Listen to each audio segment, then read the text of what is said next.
So sometimes you have to be strong and say, you know what, guys, enough is enough. I don't care. They give you this thing whereby if you don't do it, we're gonna go to the press.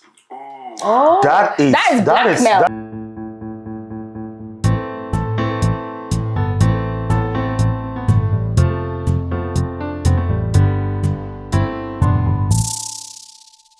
Welcome, folks, to episode 15 on Common Sense. Common sense is not so common. It definitely isn't. Yep. Today we're discussing black tax, or the black man's burden.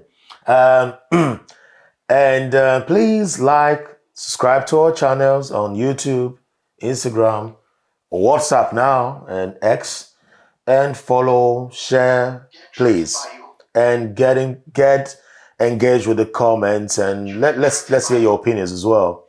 Okay, the black tax, or the black man's burden. Yeah. What do you know what that is? Yeah, I know what the black tax is, only because there's been quite a lot of discussions about it. Okay, before you go, let's watch this video. Let's watch it. This is on your Fedness page on X. Yeah. And it involves it includes Mikel Obi, who was a Chelsea legend and a Nigerian footballer. And this is what he said. Do you know what we're going to do? Me and you are going to do a documentary about this. When you come from Africa, and this is something I don't think we speak a lot about, when you make money, it's not your money. You have all these relatives, cousins, whatever you call it. No, I bet you know what that means. Eh? Oh, yeah. Oh, definitely. Okay, let's... And your sisters, they go off and they get married to some guy, who just wants to get married to John Obi Mikel's family, because then my life is sorted. And then you start looking after this guy. Before you know it, you're looking at them, where is it? You're less than them. Exactly. You're less than them. Keywords. They keep having so many kids. They keep having so many kids. So many kids. Because John Obi will take care of them. Yeah. This much kids. Who's going to look after To them. Yeah, it's you. So they expected you to do that. For them, you owe them that. So sometimes you have to be strong and say, you know what, guys, enough is enough. I don't care. They give you this thing whereby if you don't do it, we're going to go to the press. Oh, That is blackmail. that is even deep, because I didn't think they did that. No, I didn't think so. But I know people that. go as far as setting up your kidnap or even kill. So blackmail is very un-African. Yeah. Very un-Nigerian. Yeah. Because our press don't our work. press, they don't Blackmail care. don't touch us. You They can don't blackmail care. me all you want. A white mail me, green mail me is your business. We don't really care. It's only when you cut skin and blood. That's what we care. Of course. So I'm surprised blackmail. Did you have them conversations? Hey, what? After all I've done for you guys. But this happens a lot. To all the players, a lot of players. In Africa, I'm telling you, not everybody comes out and speak about it, because we're thinking, how are we going to talk about this? Wow. Boy, that is very heavy. When I first saw that, I thought, this has been what I've been talking about for a long time. Yeah. And I thank goodness somebody of Obi Mikel's statue, calibers, come out to talk about it. Yeah. Given he's got more clout than me. He's a great footballer. He's very famous and he's lived there for a long time. So I'm happy that he did it. There's also some black boys who were doing similar stuff in America. I don't think these filter enough to our community. It's really heavy. I'm subdued. Yeah. I was subdued the first time I watched it, and I am again, because you could see the emotions coming out. Of course. And I think it's probably something that he's kept in for a long time. Yes. And it's quite sad, because it's like you want to be successful. And he also ticked every box. He talked about a guy just walked in, want to marry into your family because they think I'll be sorted. And also going to have so many kids. I can tick that box. And also their kids come in again to them say, Uncle, it's my birthday, it's my birthday. All of that boxes are being ticked. Yeah. But the blackmail bit, I never heard that before. I guess in this case, it's because it's a Chelsea footballer. He's married to a European, he's on the press, so anything could really damage that. Me, you can't blackmail me, hey. So the only thing you could have done is kill me. Or seize my properties. Or physically, if I came into the country, harm you get people to harm me. So you can drag more money. That's all you could do to me. So I was really shocked. And Rio Ferdinand is surprised. Rio Ferdinand is a black person like him. But Rio Ferdinand, the difference is he's born here. He's got his own different black man tax. Of course. And I say this, like, it manifests itself in different ways. And for some of us who are from the continent, we kind of see how the black tax operates. And even sometimes it's not that you're that well off, but it's just because you live abroad you appear to have a better lifestyle. So then people expect that, oh, you know, I did this for you when you were younger, so you have to like repay me back. Or we all gathered money so that we could pay for your flight ticket for you to get to Europe. And it's great because it's community. But I think what for me, the reason why I have an issue with it is lording that over somebody. Because I feel like when you do a good deed, you're doing a good deed, not because you're expecting something back. For me, this is why I have issue with the phrase and the term Ubuntu. You know what Ubuntu is? Yeah, Ubuntu, yeah. It takes a village to grow crap, and Ubuntu, one for all. Yeah. I've always hated it. I've said that is the undoing of every black man and black family. Ubuntu is our undoing. Some aspects will work. And this is why I say it. Now, Ubuntu, togetherness, we give and everyone. Your uncle is nowhere, it's on your head. Your aunt is nowhere, there's an expectation. Your niece's birthday is the expectation. You have 10 children. Your brother have 10 children. They're in private school. If you can't afford private school, why are you putting your kids there? Now that it's time for school fees, it comes to you. Ubuntu goes one way, don't go like that. The Ubuntu I like is, let's teach each other how to fish. Let's all come to the table, come to the bank of the River Thames, let's fish together, catch fishes and sell fishes. And really, it's about empowering you so that you can stand on your own feet, so that you can be able to do these things for yourself. Yeah. So it's not about me giving you handouts, no. It's about me, perhaps. So that's a black man. I can pay for you to acquire a skill, which then means that you no longer have to come to me to ask for A, B, C, D. But that's not what you want. You want to be like, every month, can you send me allowance? Well, no. It is. Because from my perspective, when I'm struggling, or like when I'm not able to afford anything, unfortunately, who do I go to? That's what Ubuntu should be. Yeah. So for somebody of obese caliber in society, somebody that I can comfortably say he is a millionaire. Yeah. To complain, it means he's been hit. And subsequently after that, people were saying, a lot of idiots came out online were saying, and they are idiots. He's an ungrateful person. Your country gave you that skill. Your fans were the ones who made you get there. These are saying, man, fans, get fucked. You are the most, fans think they are anything. Yeah. We don't need fans in anything we do. Yeah. Sorry, you're just wasting your money. Obi don't care about you. The truth is Obi done a lot for his people. People came out to defend him. They said he opened some automobile business for his dad. That went to the ground. Did a lot for his people. Everything went to the ground. Opened a music studio or business for his brother. Went to the ground as well. And this is typical of every black family story. You send money back home for your brother to run a trade. 6 months later, where's the trade? Oh, my daughter became ill. I used the money for her sickness. Then you send money again to buy taxi to use as Uber. Where's the Uber? Brother, I didn't tell you. The engine knocked 8 months ago. And you never told me. So what have you been doing? You know, so the burden of that is what we call the black body. It is very sad that we suffer this a lot. Look, I remember a long time ago, I was going to send money to my mom and my colleague from work, Ben Kelson. I don't know where he is these days. Used to be a good footballer. He said to me, why are you sending money to your mom for? I'm like, she's my mother. I said, and so? It's not your obligation. He said, any money I give my mom, man, I work hard for this. She pay me back, man. I said, no way I'm giving. He said, man, cut that off. End off. That dude, if we went back now, I'm pretty sure he's got savings and I don't have. That's the black man tax. The black man tax is not just the Ubuntu side of things you give. It's the residual income. What do you have to show for it years after? American footballers who were signed for hundreds of millions of dollars, they've become broke as a result of the black man tax. Because everybody want to leech on you. It's a crab mentality all over again for us. Grab. Everybody remains in the barrel of the bottom of the barrel. Yeah. An article one time I read in a newspaper, I've forgotten the paper, went 5 years over 2 young men's life. One was black, one was white, over a 5-year period. When they came back, the white kid was in a stable relationship, had proposed to his girl, had enough money to purchase a property in savings, never had any debts. Credit cards were well paid, everything was taken care of, had savings, had decent life, was living in a very good neighborhood. It was not the same for the black boy. Same age, they graduated with 2-1. They came out of the same school. They went to work at a similar company. Of course. The black boy was broke. He had been through 10 times relationship because he was unstable financially. No woman wanted to stay with him. And he had nothing. He had negative equity. And this is the thing. Like, I remember there was because of family members. There was a discussion one time on X about how when you're it was mainly like graduates who just got in their first graduate scheme, and they were just discussing how it's so crazy that you start a graduate scheme. Yes, straight out of uni, you might be on like what 30K or something around about, if you're in London, round about there. And all of a sudden, it's like when you start this graduate job, the expectation is that you have to start contributing. Pay £500 towards this a month. Give me £200. Give me this. But then your peers, like your white counterparts, they are on a completely, are having a completely, different experience. They're on a grad scheme, yes, they're earning this much, but they can pick up the phone. Some of them, it's either they're living in their parents' house, they can pick up the phone and call them. I had a colleague one time, he was like, yeah, I couldn't pay my mortgage this month. My parents had to pay for it. And I was like, why? And she was like, oh, well, I spent a bit too much this month.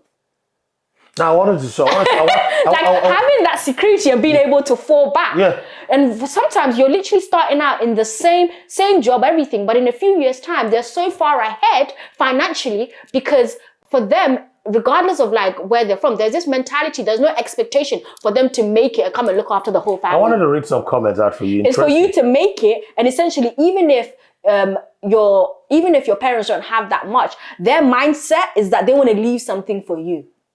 They're leaving something in their will. They're doing things to say that, what can I leave to my kids? It's not, oh no, my kids are my retirement plan. So that if they become... That's part of the black mentality. Yeah. If they become wealthy, it's for them to come and look after me because I've looked after them in their childhood. When in actual fact, if you think about it critically, your child did not ask to be born. You made a decision to have a child. It is your responsibility to look after. That's my opinion. No, it's a and I know mindset. that when I say it rubs people the wrong way. But the bottom line is that you are not indebted to your parents because they decided to have you, unfortunately. And when you consciously sit down and decide that I'm going to have a child, it is your responsibility to then say that I'm going to do all I can and provide for this child. You can't hang it around their noose for doing something that really and truly you chose to have this child. This is what is expected. You could have easily said, I don't want to have children. But it's true. So for me, I really just don't understand it. And I think it's so sad that even now you watch people, right? They're doing so well in terms of their career, if you look at it, but they're not able to save because they have to send money to this person, to that person. But that's the story of every African professional. And it just makes your life so difficult and so hard. And when you try to understand and discuss it, they just don't get it. And it's like, at the end of the day, it's not my responsibility. You should sit down in the same way that your peers are sitting there and they're getting advice on what can I do, what assets can I put aside for my retirement. Your parents should be, and it's a conversation that needs to be had. What is your pension plan? A lot of our parents are there just working, no pension plan, nothing. How then do you expect? I think it's very unfair and, in my opinion, extremely selfish to put that burden on your child. But that's just my personal opinion. Yeah, it's valid. Because in the same way that you plan for it, you need to plan for your retirement. You need to think about all these things. I don't think it's fair, especially perhaps back home, I can say that, okay, we don't have that sort of infrastructure. But where you're in a place where you have it and it's available to you, it's readily available to you, the information is out there, you can do things, right, to set yourself up. Why are you not doing it? Why are you then expecting that your child, who sometimes, yes, they've done well for themselves, but then now they're not able to show anything for it. They can't in any way kind of live a life that is good because they have to think about you and the fact that, oh yes, my parents don't have a pension. I have to think about them. I need to pay their bills. I need to do this. I need to do that. And it's so sad. And it's something that I'm never going to stop saying. I think we really need to push back on. Fair enough. I don't have anything wrong with community and helping people out. That's absolutely fine. But I'm not going to help you to the detriment of myself. Yeah, but that's something that we need to start having a conversation about. That's what the community does all the time. That's what because we do all the time. If I'm not in a good space, how can I then even be able to help you? Yeah. But we don't know that. I can't be a self-sacrificial lamb. But if you say that, everything you've said is valid. If you say that, you have to also look at all phases of our life as black people. Yeah. Because everything we tend to think we do is give and you get back, and it stems from our religion as well. It is. I'm pretty sure you say this, but you still go and give tithe and offering to whom then? You see where I'm coming from? Yeah. You say this, but you still go do that. But you know what? I do that, So right? if the village took me out of the village and trained me up, it's a different ballgame. We must have signed a contract and said, this is how I'll pay the village back.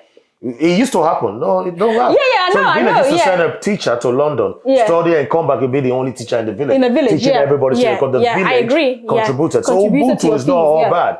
But when you haven't contributed to me, even if you did, there should be a limit where Of course. I've spended that, uncle. Of course. Chill. Not that your uncle died and they'll still be dragging my neck. Now you look at the comments here, you see.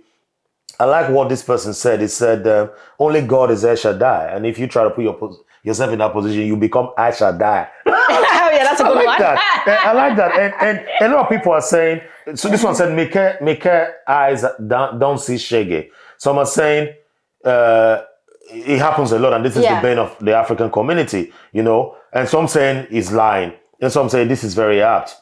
One person makes it, and others become leeches immediately. Like I said, the crabs, they lose the sense of working like immediately. And it's true.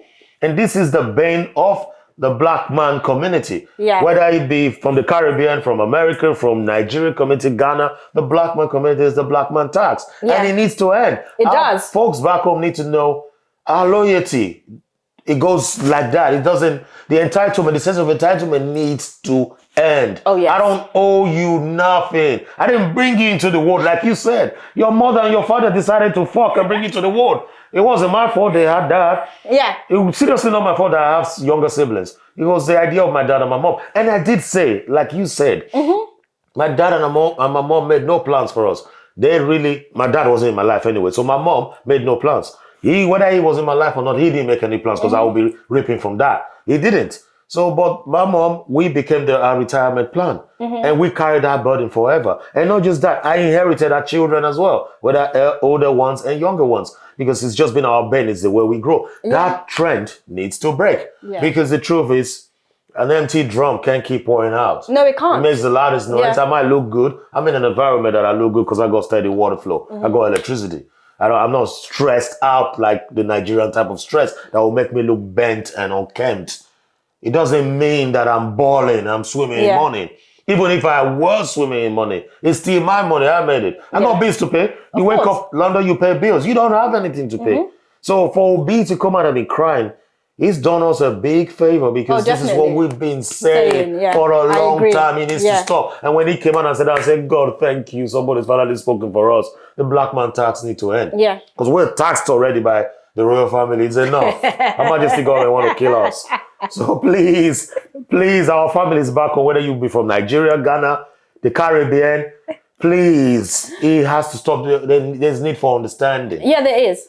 That you can't keep pulling from somewhere from where it's become empty. Yeah. The tap has run dry. It runs dry sometimes. Yeah, it does. You know what I mean? I'm not a central bank. Even central bank still cries that they don't have. And also central bank charges interest. Yeah, they can't just run around printing money. Money don't grow on trees. You could see Mikel Obi was really, really emotional about it. I could tell this guy's been through a lot. For him to come out and say this on Rio Fedi's show, it's not an easy thing to come out and say because there will be that pushback from your family members just as it's happening. I'm pretty sure some of the faceless tweets are from his family members trying to discredit him. But I understand his burden because we're there. Yeah. Shake me upside down. I've got no coins I would drop, man. Because of the black man tax. Anyway, I think we've done it a bit of justice as much as we can. We've talked about it passionately. It is something that bothers us in our community, and it's something that we'll continue to talk about. Yes, it needs to change. We need to learn that if I teach you how to fish, keep fishing. Keep fishing. You spread it. I have helped a lot of people that I don't even know. Strangers, total strangers on X, on Instagram and Facebook. And whenever they came back and said, thank you, I said, don't thank me. Extend that kindness when you are able in that position to do it. Oh, yes, I'll do it, sir. I'm going back to do my business. Extend it any way you want. Because I've got a lead too. That's why I've been able to help. Yeah. But you can't keep coming back. But why do we tolerate this when it's our own family members? That needs to stop. It does. It does. Because what it is your brothers and sisters are doing it. Now their own children are doing it. I'm pretty sure their grandchildren are going to do it. Then it just keeps on going. Our children don't have that mindset. You ain't going to come for them. No, they ain't going to tell you. You say, what now? Who are you? Who are you? You say what? You call it You know what? That's one thing. It will end soon. The That's one generation, thing I like about Gen Z. it will end. It will end very And soon. that's one the thing Gen I Z will say. end it. Yeah. It will end. It will end. They've licked us up, but our children don't go put up with now. We're gonna listen. Anyway, thank you guys for joining us. We'll catch up with you again next time when we come up with interesting and more stories. And we're signing out. This is Common Sense, where common sense is not so common. It's not so common. Common sense is not common for people to use.